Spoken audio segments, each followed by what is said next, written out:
August 1945. The Empire of Japan surrenders, ending the Second World War and its 40-year rule over the Korean Peninsula. Korea is subsequently divided between the United States and the Soviet Union along the 38th parallel, creating two administrative zones. August 1948. As tensions escalate during the Cold War, negotiations on reunification fail, and these zones become two separate sovereign states, North Korea and South Korea. Between 1948 and 1950, border tensions, including raids and guerrilla warfare, result in thousands of deaths for both sides. June 1950. North Korean military forces are now augmented by nearly 60,000 veterans from the Chinese Civil War. The Soviet Union supplies heavy weaponry, including artillery, tanks, bombers, and fighter aircraft. Soviet military personnel with extensive combat experience from the Second World War, who were sent to North Korea as an advisory group, have already assisted in planning an invasion. 25th of June 1950, a North Korean combined arms force crosses the 38th parallel behind artillery fire. South Korean forces, lacking tanks, heavy artillery, or effective anti-tank weapons, are forced to withdraw. In less than 4 days, the capital of South Korea, Seoul, is captured. The United Nations Security Council condemns the North Korean invasion and recommends military assistance be provided to South Korea. 7th of July 1950, a multinational military force is established, the world's first attempt at a collective security intervention under Chapter 7 of the newly formed United Nations Charter. Known as United Nations Command, over the course of the Korean War, 22 nations will contribute to the US-led operation. Over 17,000 Australians will serve in the Korean War, with 340 paying the ultimate price. September 1950. UN forces retreat to a small corner on the Korean Peninsula, known as the Pusan Perimeter. Chinese forces deployed along the North Korean border now number nearly 260,000. However, North Korean supply lines are now stretched, whilst UN forces receive ongoing naval resupply, including 500 battle-ready tanks. On the 15th of September 1950, under the command of US General Douglas MacArthur, UN forces conduct an amphibious landing at Incheon. 2 days later, UN forces break out from the Pusan perimeter.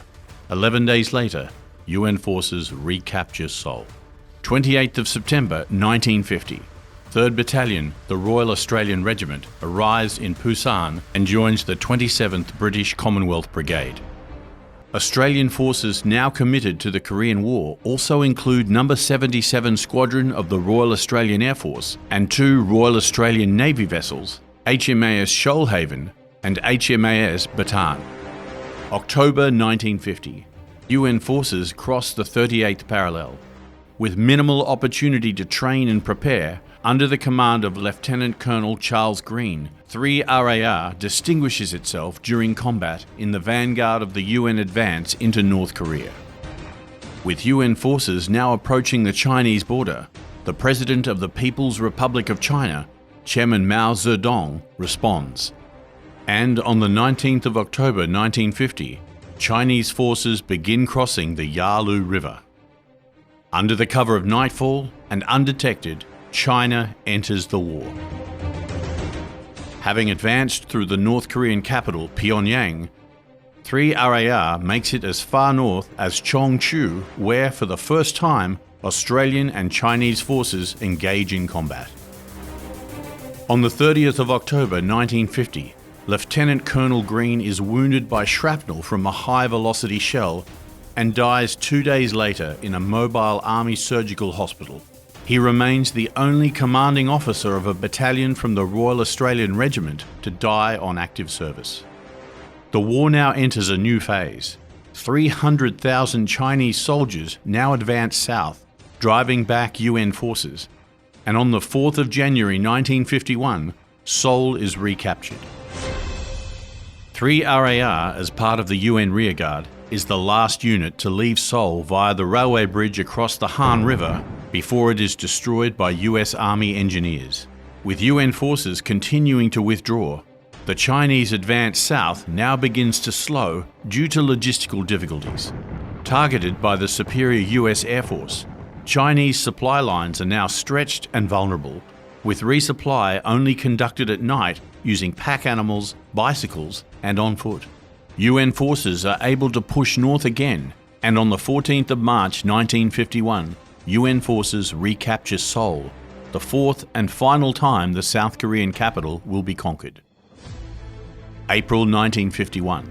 The forces of United Nations Command continue to advance, driving Chinese and North Korean forces north of the 38th parallel.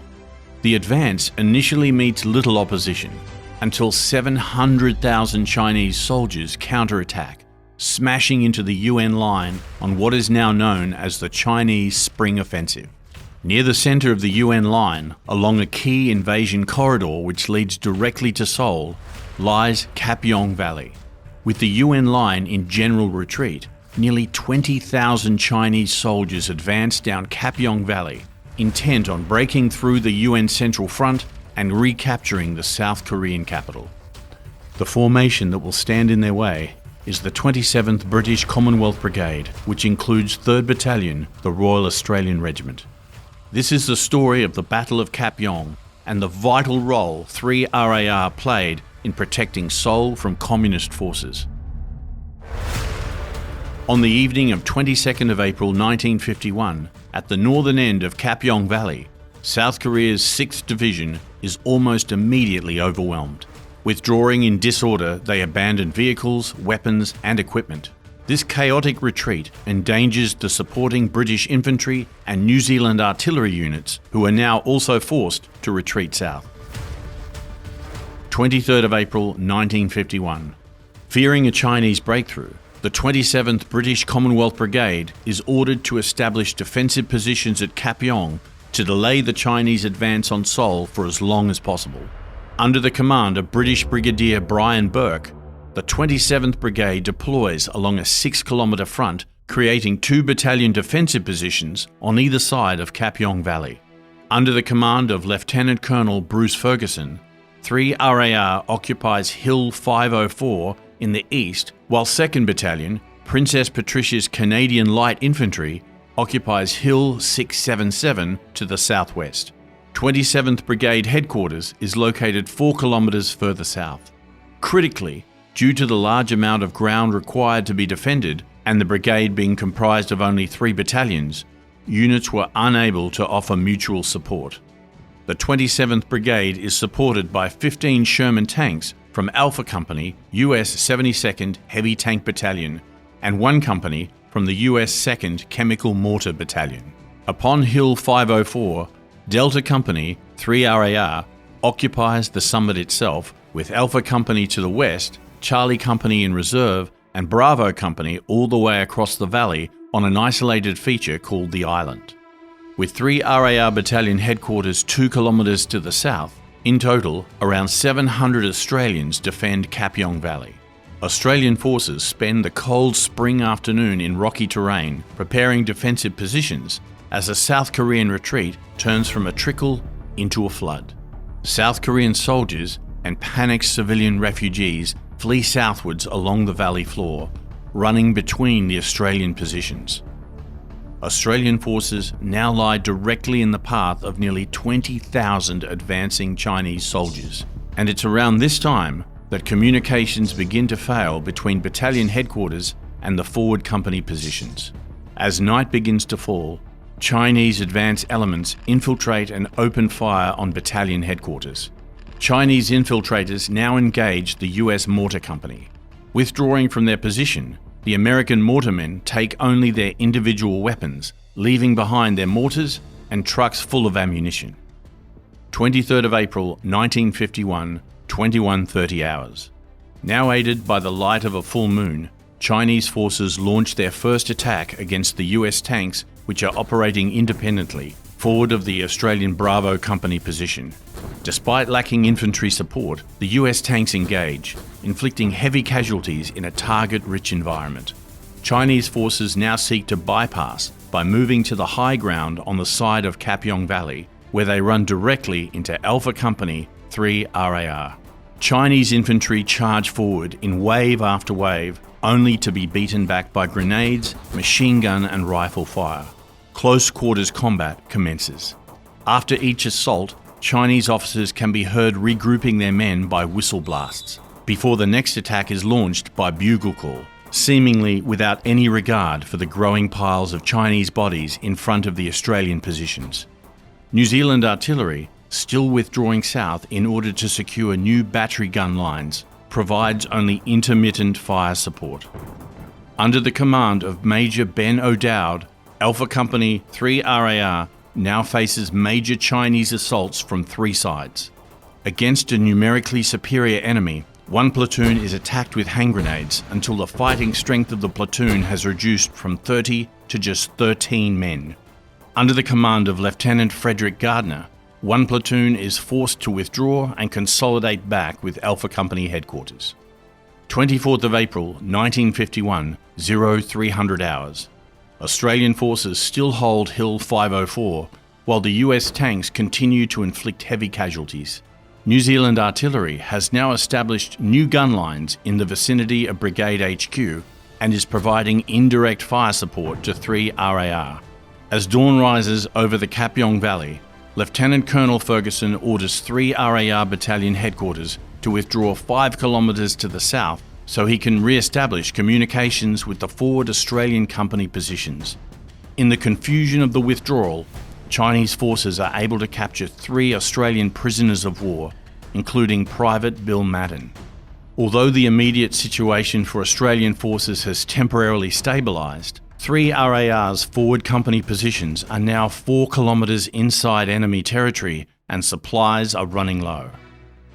In the morning light, Chinese forces now become easily identifiable and are quickly targeted by artillery and tank fire, as well as the Australian forces remaining on the high ground. Between Alpha and Bravo companies, Chinese forces are highly exposed on the open rocky ground and are forced to withdraw under fire, leaving behind hundreds of casualties. 24th of April 1951, 07:15 hours. Ferguson orders Bravo Company to withdraw and consolidates closer to Alpha and Charlie companies in order to form a more defendable battalion position. 2 hours later, just as Bravo Company arrives, the order is rescinded, and Bravo Company is ordered to reoccupy its previous position. 5 Platoon leads a frontal assault back towards the vacated Bravo Company position. Chinese forces, located on a forward knoll, respond with heavy fire from machine guns, rifles and grenades. With 7 Australians wounded, including the platoon commander, 4 Platoon takes over. Under the command of Lieutenant Leonard Montgomery, a desperate bayonet charge is conducted. Close quarters combat commences. Amid fierce hand-to-hand fighting, Australian forces clear the Chinese from the knoll for the cost of 3 Australian lives and 2 wounded. By the end, 81 Chinese bodies lie on the rocky ground. However, 4 Platoon makes no further progress.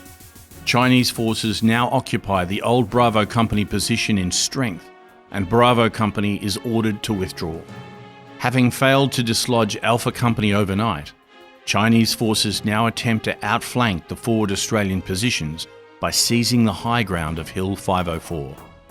Under the cover of mortar fire, Chinese infantry launch a series of relentless assaults against Delta Company's forward platoon position.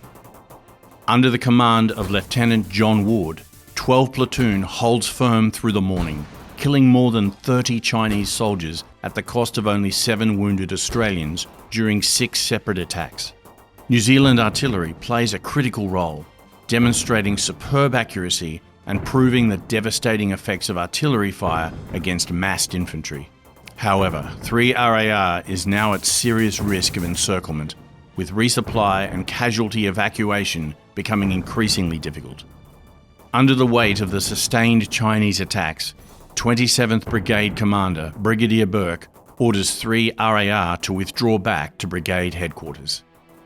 24th of April 1951, 1500 hours.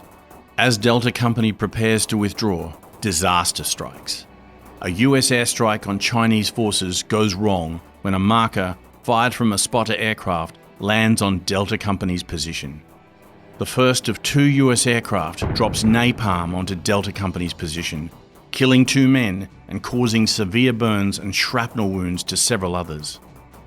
As the second US aircraft approaches, Captain Michael Ryan runs out of cover and, under fire, waves the marker panel to identify the Australian position. The second US pilot breaks off his attack. Still in contact, 3 RAR now withdraws. With no sleep, having endured relentless Chinese assaults through the night, Major O'Dowd now takes control of the battalion's forward company's withdrawal. Fighting a well-disciplined rearguard action and obscured by a smokescreen, the Australian companies leapfrog each other southwards.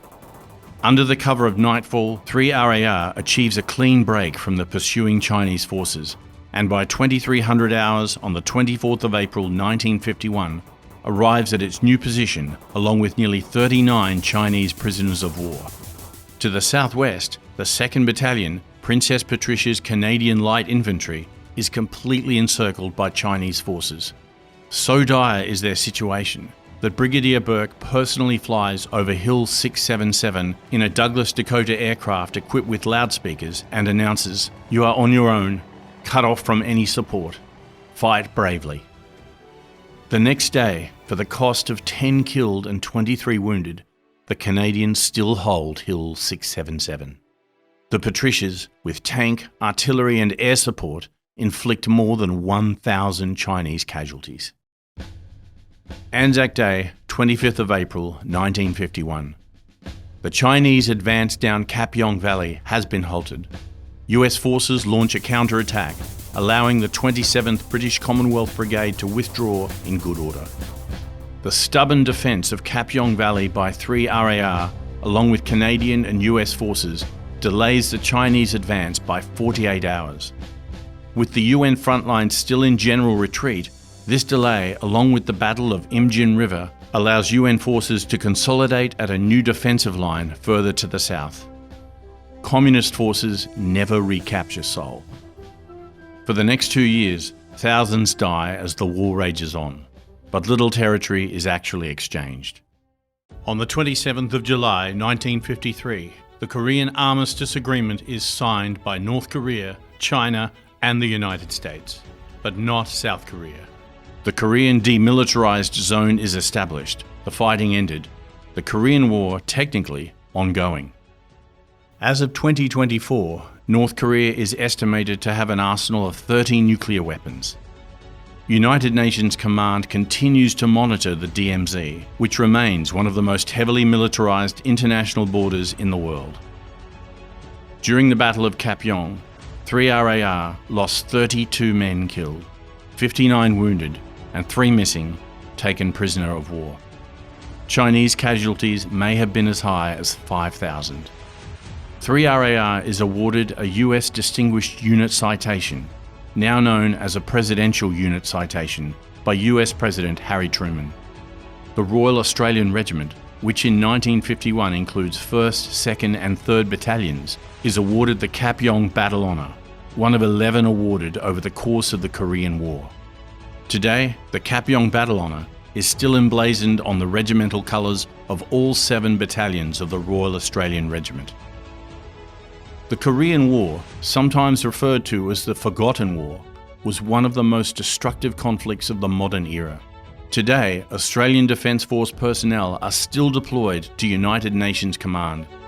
The conflict unresolved, the Korean Peninsula nuclearised, and peace a distant prospect.